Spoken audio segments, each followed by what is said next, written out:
हासमधुरं मनोहरं चंद्रिका सहित पूर्णचंद्रवत् तापहारि सुखदं च यन्मुखं तं भजे मुनिपराशरात्मजम् यत्पदाम्बुजभवासुरापगा दर्शनादपि पुनाति मानवम् पापमग्नमपि दोषपूरितम् तं भजे मुनिपराशरात्मजम् वासवी सुतमजं दयागणं वासवानुजमदोक्षजं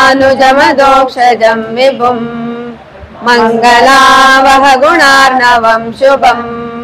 तं भजे मुनिपराशरात्मजम् संगवर्जितमुनीन्द्रसेविते मन्दिरे बदरिकाश्रमस्थिते पूजितं सकलनिर्जरैः सदा तं भजे मुनिपराशरात्मजम् बोधदायकमबोधवारणं दुःखपूर्णभवभीतिनाशकं भक्तपोषणममित्रशोषणं तं भजे मुनिपराशरात्मजम् मत्स्यकूर्मवरदिव्यसूकरम् नारसिंहवटुरूपभार्गवम् रामकृष्ण शुभबुद्धकल्किनम् तं भजे मुनिपराशरात्मजम् वेदतत्त्वपरसूत्रकारिणम् विष्णुतत्परपुराणकारिणम् शेषशायिनमशेषपालनम्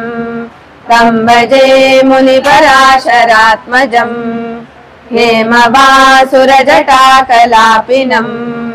प्रेमपूर्णनयनं मुनीश्वरम् कम्बुकण्ठमतिकोमलाधरम् तं भजे मुनिपराशरात्मजम् धर्मपालनविधर्मनाशन पाहि धर्ममिति नम्रकन्दरः प्रार्थयेऽनुदिनमत्तितप्रद मङ्गलं कुरु पराशरात्मजम् काशीमठीय सुकृतीन्द्र यतीन्द्रपाद शिष्येण निर्मितम्